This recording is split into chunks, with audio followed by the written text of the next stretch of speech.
ओम श्री गणेशाय नमः। आप सभी का हमारे YouTube चैनल पर हार्दिक स्वागत है। आइए सुने गणेश जी की पौराणिक कथाएं। साथ में सुनेंगे धन समृद्धि प्रदान करने वाली, बरकत देने वाली माता अन्नपूर्णा की कथा। प्रेम से बोले गणेश जी महाराज की जय हो। बहुत समय पहले की बात है। एक दिन गणेश जी धरती पर सैर कर रहे थे। सैर करते करते वह एक अनाज के खेत में पहुंच गए और भूख लगने के कारण उन्होंने उस खेत में से 12 अनाज के दाने तोड़कर खा लिए।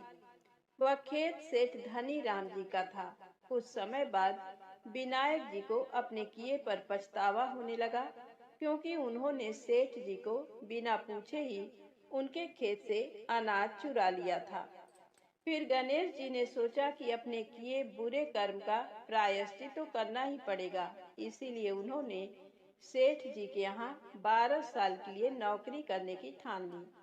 उसके बाद अगली ही सुबह विनायक जी 13 से 14 साल के एक लड़के का रूप लेकर नौकरी मांगने के लिए धनी राम सेठ जी के घर पहुंचे और उन्होंने सेठ जी को अपना नाम गणेशा बताया।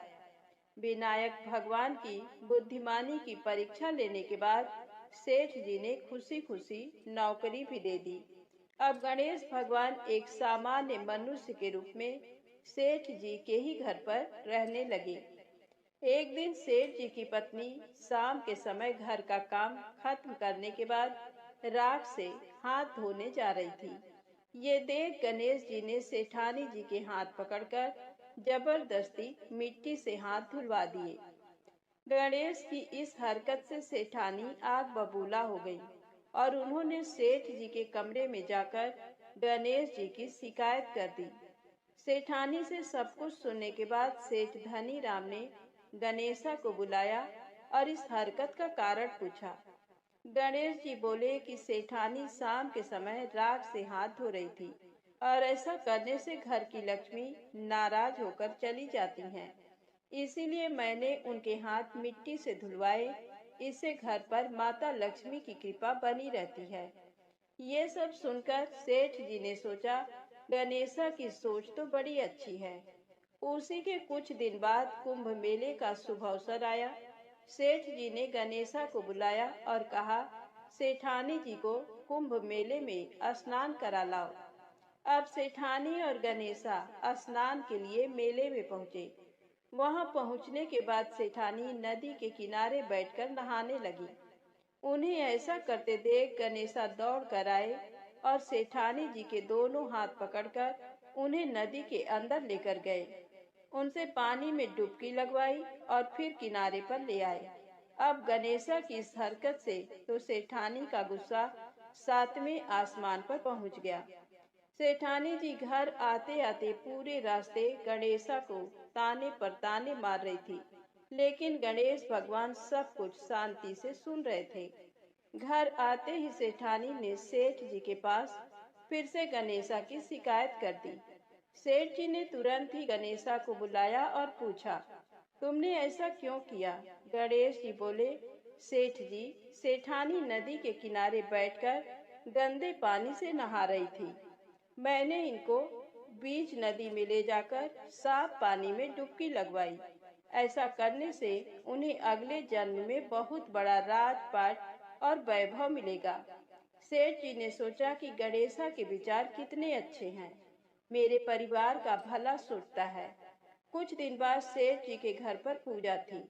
पंडित जी आने के बाद सेठ जी ने गणेशा से कहा, जाओ और सेठानी जी को बुला कर लाओ। सेठ जी के आज्ञानुसार गणेश जी सेठानी को बुलाने गए। उस वक्त सेठानी काली चुनरी ओढ़कर कमरे से बाहर आ रही थी। ये देखते ही विनायक जी ने वह काली चुनरी उतारकर फाड़ दी और कहा कि पूजा के लिए लाल रंग की चुनरी ओढ़कर आइए। अब सेठानी बहुत ज्यादा नाराज हो गई और गणेशा पर चिल्लाने लगी। वो आवाज सुनकर सेठ जी वहां पर भागते हुए आए और पूछा कि क्या हुआ। तब सेठानी बोली, गणेशा ने मेरी चुनरी फाड़ दी। फिर सेठ जी ने भी गणेशा को बहुत डांटा। जवाब में गणेश जी ने कहा कि सेठ जी, पूजा में कभी काला वस्त्र नहीं पहनते, इससे शुभ काम सफल नहीं होते, इसीलिए मैंने ऐसा किया। सेठ जी ने सोचा कि गणेश है तो बहुत ही समझदार। इसी तरह लीला रचाते हुए उसी घर में गणेश जी के 12 साल बीत गए। फिर एक दिन सेठ जी ने नया कारोबार शुरू करने से पहले घर में पूजा रखी थी। पूजा करते करते उनको याद आया कि पूजा की सामग्री में गणेश भगवान की मूर्ति तो है ही नहीं। तब उन्होंने अपने नौकर गणेशा को पूजा घर से भगवान विनायक जी की मूर्ति लाने के लिए कहा। गणेशा बोला कि मुझे ही मूर्ति समझकर पूजा में विराजमान कर लो, आपके सारे शुभ काम सफल हो जाएंगे। ये बात सुनकर सेठ जी गुस्सा हो गए और बोले, गणेशा, तुम अभी तक सेठानी से मजाक करते थे, अब मुझसे भी करने लगे हो। उत्तर में गणेश जी ने मुस्कुराते हुए कहा, नहीं सेठ जी, मैं मजाक नहीं कर रहा, मैं सत्य वचन कह रहा हूँ।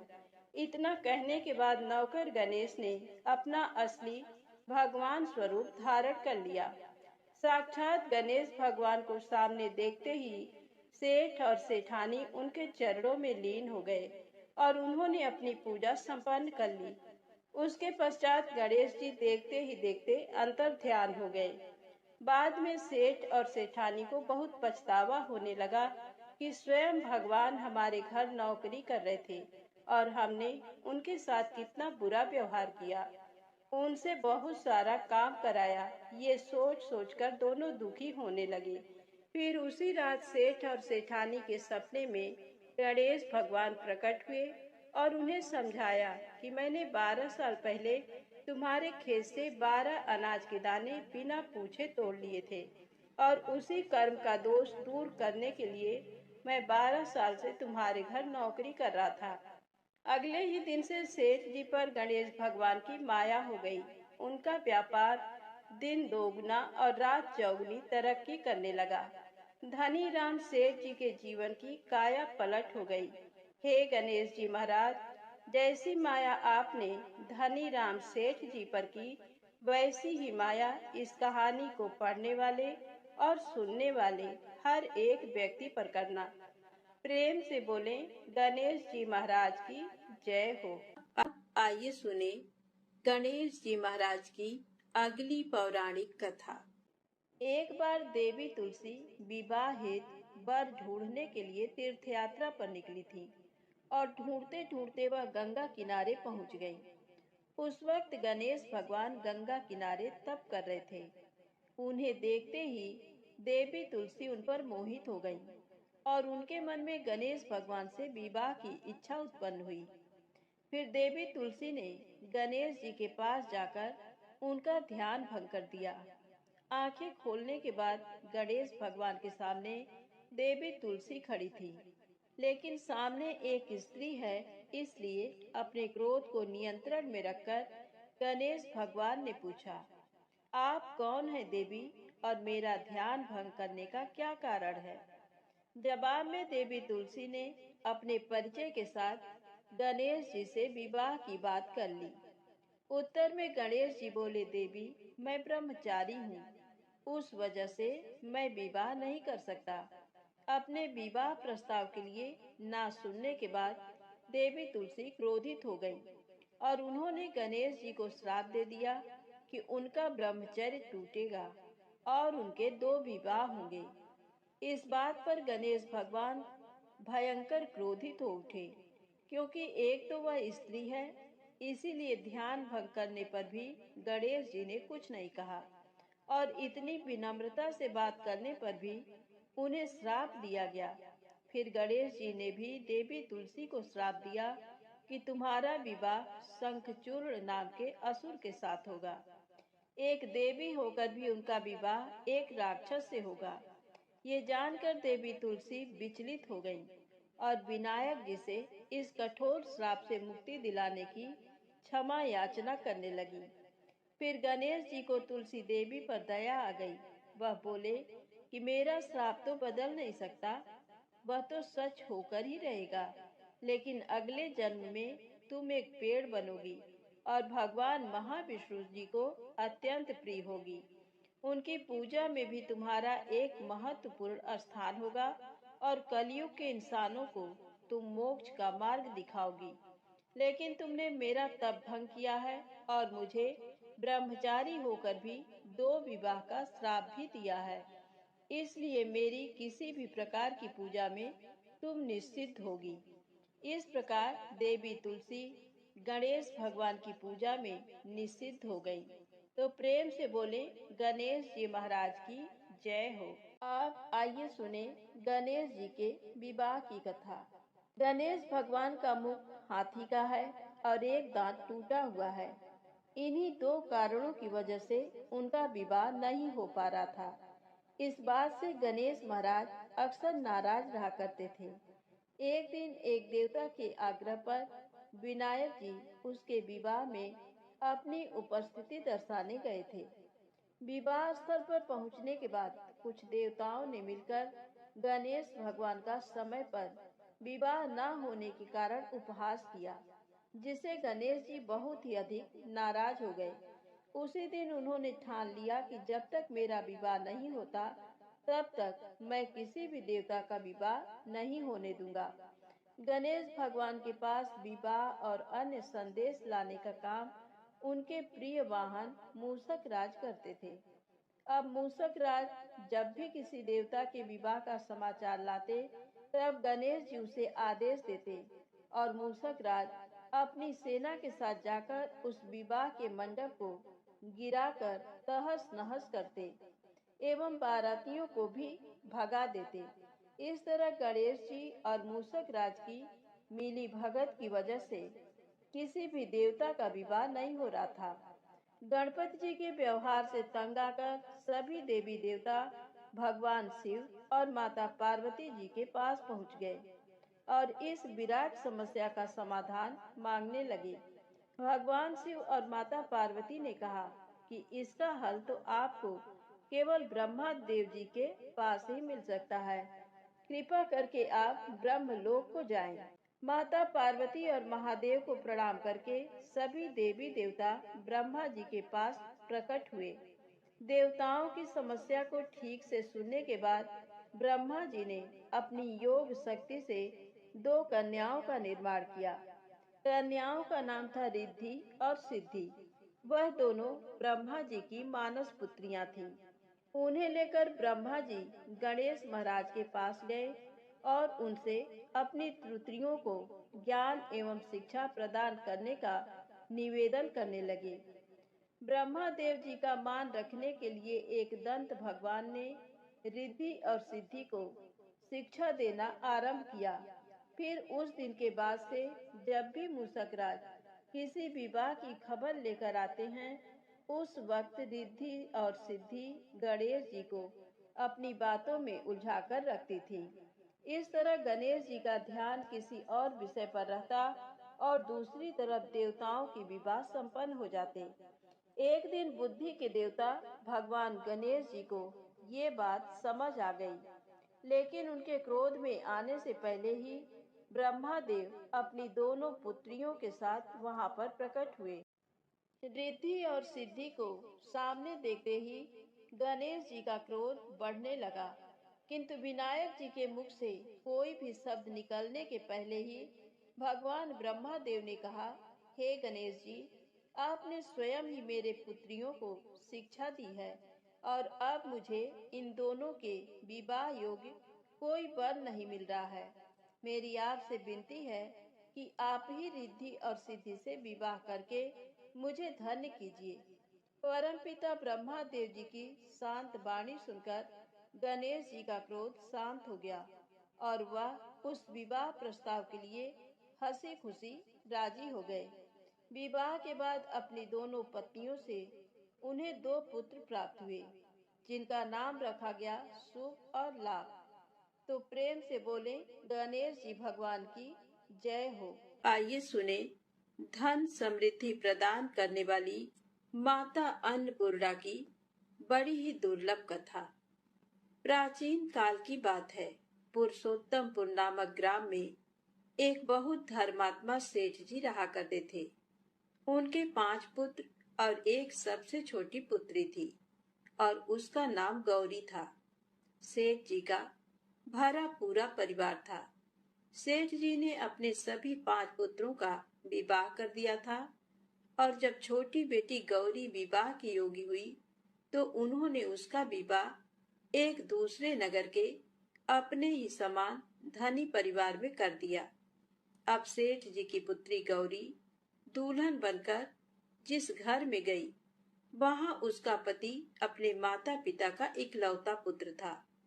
अब गौरी बड़े ही प्रसन्नता पूर्वक अपने ससुराल में रहने लगी। गौरी बड़ी ही सदाचार, गुणवान तथा रूपवती थी। एक दिन की बात है, जब 1.25 महीना हो गया, तब सास ने गौरी को रसोई संभालने के लिए दे दिया। रसोई की सारी बातें समझा दी। गौरी अपने सासू माँ का पांव छूकर रसोई में प्रवेश करती है। तब सास ने कहा, बहू, रोज सुबह जल्दी उठकर पूजा पाठ करके रसोई में प्रवेश करना, फिर खाना बनाना। रोटी बनाते समय पहली रोटी गाय को, अंतिम रोटी कुत्ते को बनाना मत भूलना। इस प्रकार सास ने गौरी को सब कुछ समझा दिया।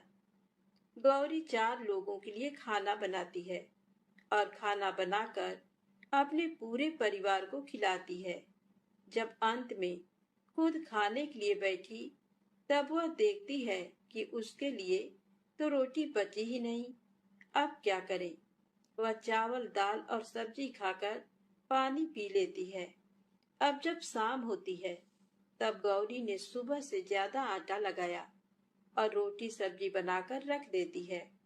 जब रात्रि में सब लोग खा लेते हैं, तो फिर से जब गौरी खाने के लिए बैठी, रोटी का डब्बा खोलती है तो उसमें एक भी रोटी नहीं थी। ये देखकर उसे बड़ा ही आश्चर्य होता है कि उसने तो सुबह से भी ज्यादा आटा लगाया था, लेकिन रोटियां बची ही नहीं। अब वह सिर्फ सब्जी खाकर पानी पीकर सो जाती है।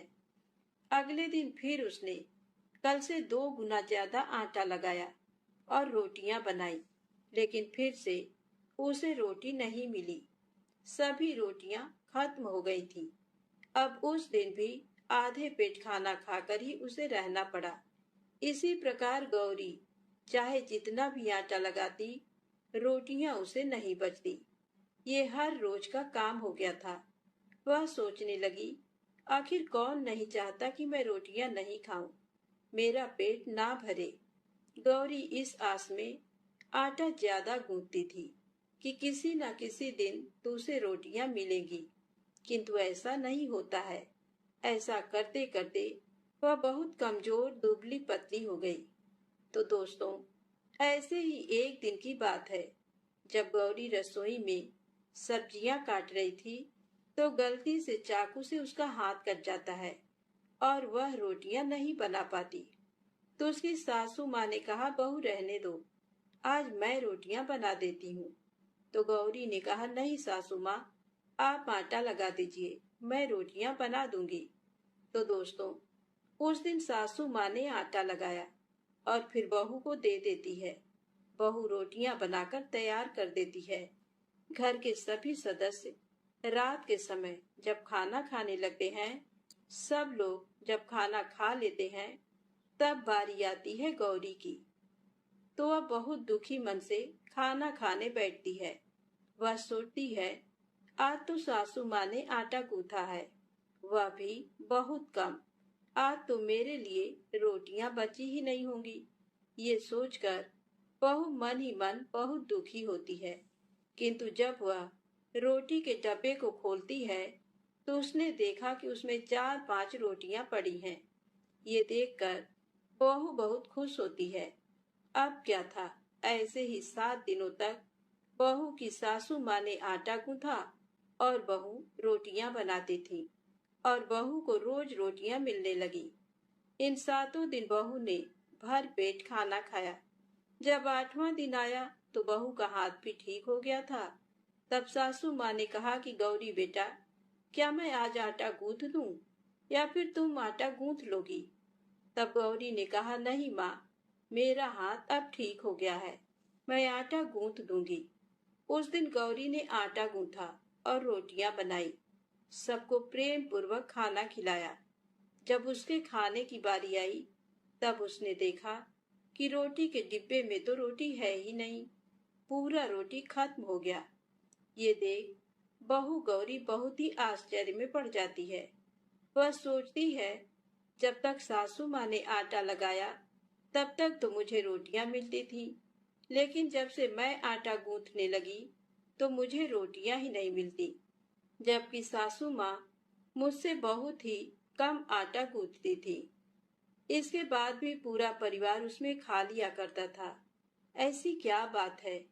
ये सारी बातें सोचकर गौरी बहुत ही परेशान हो जाती है और दिन भर दुखी रहती थी।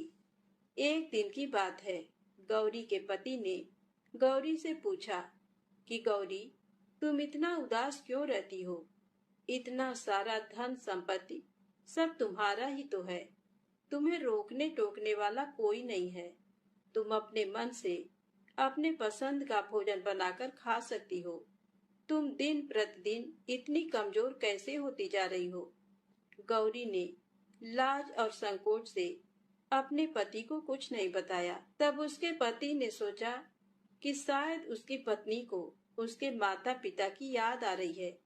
इसीलिए अगले दिन गौरी का पति अपने माता पिता से कहता है कि पिताजी, मुझे लगता है कि गौरी को उसके माता पिता की याद आ रही है। मैं उसे उसके मायके ले जाकर सबसे मिलवा लाता हूँ।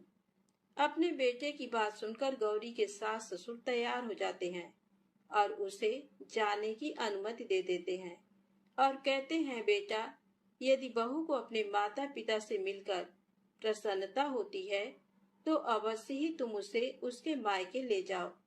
अब गौरी का पति अपने पत्नी को लेकर उसके मायके जाता है। दामाद और बेटी को देखकर उनका बहुत ही आवभगत होता है। तरह तरह के व्यंजन बनाए जाते हैं, खिलाए जाते हैं, बहुत सेवा सत्कार होता है।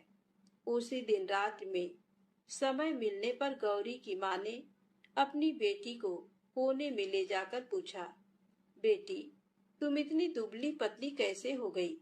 तुम तो बहुत ही कमजोर दिख रही हो। क्या बात है? तुम्हें कौन सी बात खाई जाती है? क्या तुम्हारे ससुराल वाले तुम्हारी चिंता नहीं करते, तुम्हें दुख देते हैं? या ऐसी कौन सी बात है जिससे तुम्हारी ये दशा हो गई है? अपनी माँ की बातें सुनकर गौरी अपनी सारी परेशानी, सारी चिंताएं, सब कुछ बताती है। अपनी बेटी की बात सुनकर गौरी की माँ ने कहा, बेटी, हमें लगता है माता अन्नपूर्णा तुमसे नाराज हो गई हैं। इस विषय में तो मैं कुछ नहीं कर सकती, क्योंकि तुम्हारे ससुराल में हमारा बोलने का कोई अधिकार नहीं है। इसीलिए मैं तो कहूंगी कि तुम यहाँ से जाने के बाद इस विषय में अपने सास और ससुर से बात करना। वही कुछ हल बताएंगे और तुम्हारी समस्या का समाधान होगा।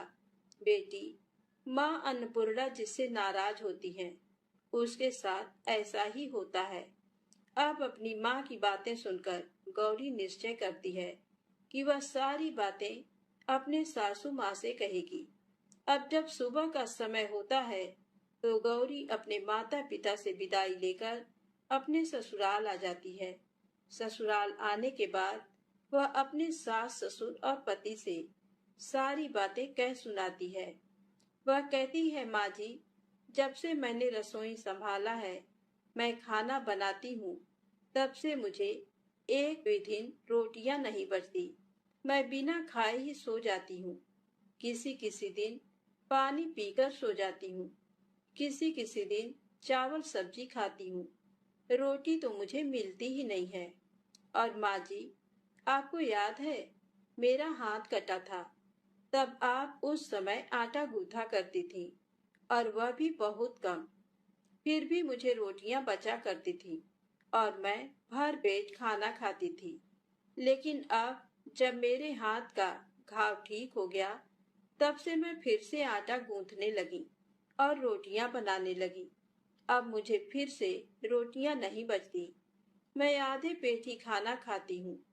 अपनी बहू की बातें सुनकर सास को सब कुछ समझ में आ गया। उसने कहा, बहू, ये शायद मेरी ही गलती है। मैंने तुम्हें सब कुछ बताया, सब कुछ सिखाया, लेकिन एक बात तो बताना भूल ही गई। ऐसा कहकर सास अपनी बहू का हाथ पकड़कर गौरी को रसोई में ले जाती है। एक परात में आटा निकालकर उस आटे को अच्छे से गूंथती हैं। गूंथने के बाद उस गूंथे हुए आटे पर अपने उंगलियों के 5 छाप लगा देती हैं और कहती हैं, बहू, ये माँ अन्नपूर्णा का छाप होता है, उनका चिन्ह माना जाता है। आटा लगाने के बाद कोई भी स्त्री इस तरह छाप लगाती है तो उसके घर में बरकत होती है। इसका अर्थ ये है कि माँ अन्नपूर्णा की कृपा सभी परिवार वालों पर बरसे और कोई भी सदस्य भूखे पेट ना सोए। बहू, मैं तुम्हें ऐसा बताना भूल गई। आज से तुम आटा लगाते वक्त आटे पर अपना 5 छाप, 5 उंगलियों का छाप छोड़ देना और माँ अन्नपूर्णा तुम्हारे ऊपर अवश्य ही कृपा करेंगी और तुम कभी भी खाली पेट, भूखे पेट नहीं सोओगी। ये बरकत का चिन्ह होता है। अब अपने सासू माँ की बात सुनकर बहू हर रोज आटा गूंथती और फिर उस पर अपने 5 अंगुलियों की छाप छोड़ देती और फिर रोटियां बनाती। अब बहू को भी हर रोज रोटियां मिलने लगी। वह पेट भर भोजन करने लगी और स्वस्थ भी हो गई। माँ अन्नपूर्णा की कृपा उस पर बरसने लगी। उसके हाथ में माँ अन्नपूर्णा का वास हो गया। घर पर कोई भी सदस्य भूखा नहीं रहता और जो कोई मेहमान आता या कोई भी भीख मांगने के लिए भिक्षुक आता, उसे भी वह खाना खिलाकर ही घर से विदा करती। इस प्रकार बहू के ऐसा करने से उसके घर में बरकत होने लगी, अन्न की वर्षा होने लगी। तो दोस्तों, आटे को गूंथकर उस पर 5 उंगलियों का छाप लगाना हमारी पुरानी परंपरा है। ये माता लक्ष्मी और अन्नपूर्णा माता का चिन्ह माना जाता है। ऐसा करने से माता अन्नपूर्णा सदा प्रसन्न रहती हैं और घर वालों पर अपनी कृपा दृष्टि बनाए रखती हैं। हमारे पूर्वजों से लेकर अब तक ये परंपरा चली आ रही है। सभी माताएं बहनें अपने 5 अंगुलियों की छाप आटे पर अवश्य ही लगाती हैं और माँ अन्नपूर्णा से प्रार्थना करती हैं कि सबका पेट भरना, सबका कल्याण करना और घर में अन्न धन की वर्षा करना। तो प्रेम से बोले, अन्नपूर्णा माता की जय हो। बहुत समय पहले की बात है। एक गांव में एक भाई बहन रहते थे। भाई बहुत गरीब था पर उसकी बहन पैसे वाली थी। जब बहन के ननद का विवाह था तब बहन ने ना तो अपने भाई को विवाह में आने का निमंत्रण दिया और ना ही कोई चिट्ठी भेजी। भाई को बाहर वालों से पता चला कि उसके बहन के ननद का विवाह है। भाई ने अपने गांव वालों को बताया। तब गांव वालों ने अपने घर से चुनरी, बिछिया और साड़ी जैसा जिनसे बन पड़ा कन्या के लिए दिया। भाई सारा सामान लेकर बहन के गांव पहुंचा। बहन के घर जाने पर बहन की देवरानी बोली, भाभी जी, आपके भाई आए हैं। बहन ने पूछा, कैसे आए हैं और क्या पहना है? तब देवरानी ने कहा, पैदल आए हैं, फटी पगड़ी, फटी धोती पहने हैं। बहन बोली, मेरे ससुर हवेली के सामने दुकान में बैठे हैं, मुझे शर्म आती है। भाई को बोलो पीछे के दरवाजे से आए। भाई के आते ही बहन ने भाई को एक कमरे में बंद कर बाहर से ताला लगा दिया। एक तरफ लड़की का विवाह हो रहा था, गाजे बाजे बज रहे थे, अतिथियों को भोजन कराया जा रहा था और दूसरी तरफ भाई को कोई भी पानी तक पूछने वाला न था। तभी भांजे की बहू को दया आई और उसने दरवाजा खोल दिया। दरवाजा खुलते ही भाई वहां से भागा। 2 दिनों के भूखे प्यासे रहने के कारण उसे चक्कर आने लगे। रास्ते में एक गणेश जी का मंदिर था। वहां जाकर गिर गया और रोते रोते गणेश भगवान को अपनी व्यथा सुनाई और बोला, हे गणेश जी महाराज, आज मेरी गरीबी के कारण से मेरी सगी बहन ने मुझे धिक्कार दिया। घर जाने पर मेरी पत्नी, मेरे बच्चे जब पूछेंगे कि विवाह से क्या मिठाई लेकर आए हैं, तो मैं क्या जवाब दूंगा। तब गणेश जी को उस पर दया आ गई और गणेश जी भगवान बोले, मेरे बगीचे से ककड़ी और तरबूज तोड़कर ले जा। तब भाई ने ककड़ी तोड़कर झोला भर लिया और अपने घर गया। घर जाते ही बच्चों ने पूछा, पिताजी, बुआ के यहाँ से हम लोगों के लिए क्या लाए हैं। झोला खोलते ही छोटे तरबूज सोने के गेंद में बदल गए।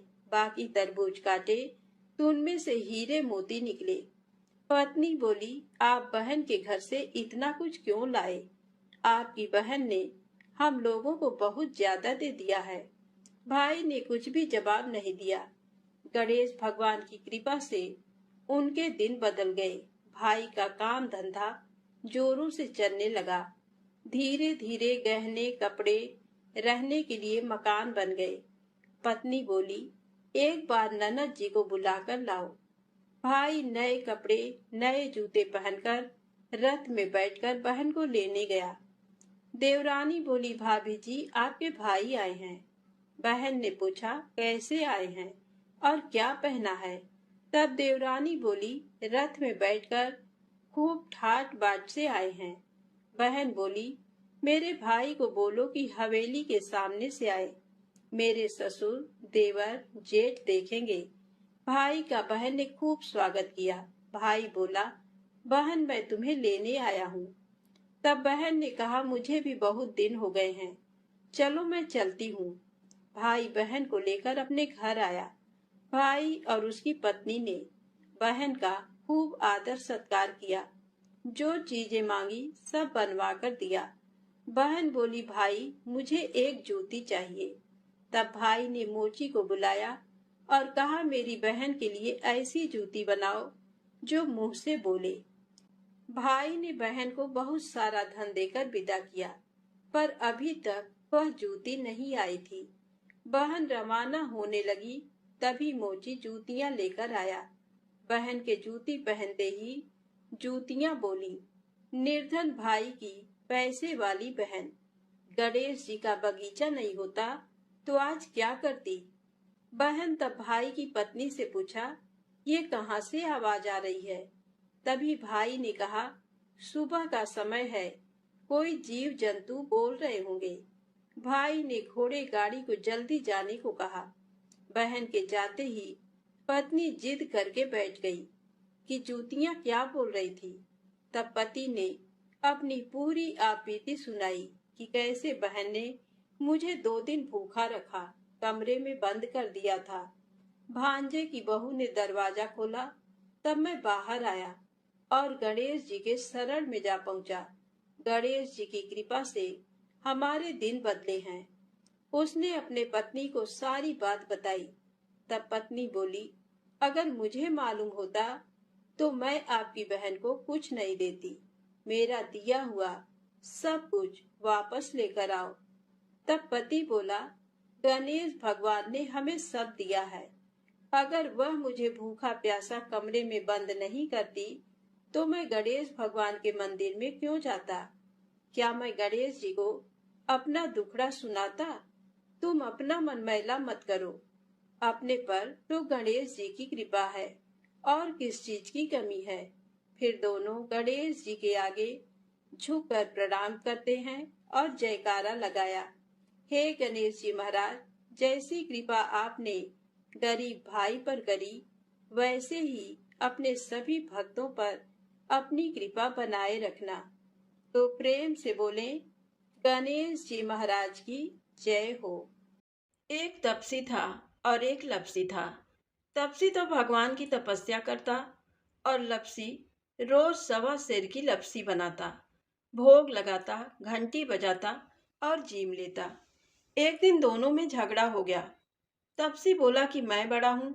लपसी कहने लगा कि नहीं, मैं बड़ा हूँ। तपसी बोला कि मैं रोज भगवान की तपस्या करता हूँ, इसीलिए मैं ही बड़ा हूँ। लपसी बोला कि मैं रोज भगवान को सवा सेर की लपसी का भोग लगाता हूँ, इसीलिए मैं बड़ा हूँ।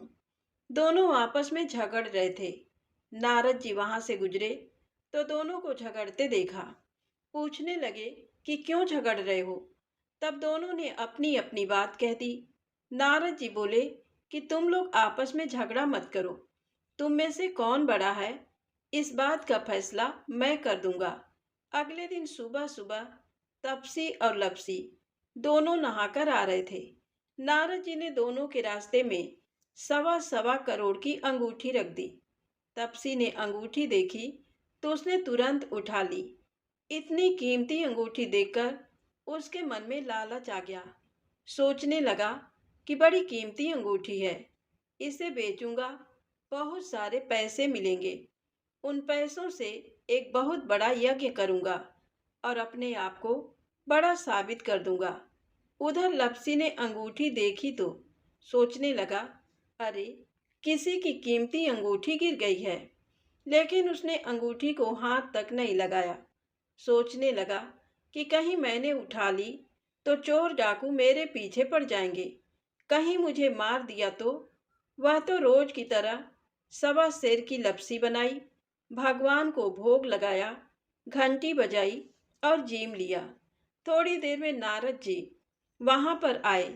दोनों कहने लगे कि बताओ नारद जी, हम दोनों में से कौन बड़ा है। तो नारद जी बोले कि दोनों खड़े हो जाओ।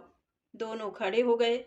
जैसे ही दोनों खड़े हुए, तपसी के पैर के नीचे से अंगूठी निकली, जो उसने तपस्या करते टाइम अपने पैर के नीचे छुपा ली थी। तो नारद जी तपसी से बोले कि इतनी तपस्या कर ली तूने, पर तेरे मन का लालच अभी तक नहीं गया। जा, अब तुझे तेरी तपस्या का भी कोई फल नहीं मिलेगा। इतना सुनना था कि तपसी तो जोर जोर से रोने लगा। रोते रोते नारद जी के पैरों में गिर गया। बोला, महाराज, दया करो और बताओ कि मुझे मेरी तपस्या का फल कैसे मिलेगा। तब नारद जी बोले कि जो अपने घर में गाय और कुत्ते की रोटी नहीं बनाएगा तो उसकी तपस्या का फल तुझे मिल जाएगा। दीपक जलाकर हाथ नहीं जोड़ेगा, ब्राह्मण को भोजन कराकर दक्षिणा नहीं देगा, तब उसकी तपस्या का फल तुझे मिल जाएगा। साड़ी देकर भेंट नहीं देगा तो उसकी तपस्या का फल तुझे मिल जाएगा। जो सारी कहानी कहकर तेरी कहानी नहीं कहेगा, तब उसके सारे पुण्य सारे फल तुझे मिल जाएंगे। बस तभी से सभी कथा कहानी के साथ तपसी और लपसी की कहानी जरूर सुननी चाहिए। कहानी सुनने के बाद कहें, तपसी का फल तपसी को मिले, लपसी का फल लपसी को मिले और हमारे कथा कहानी का फल हमें मिले। तो बोलिए श्री लक्ष्मी नारायण भगवान की जय हो।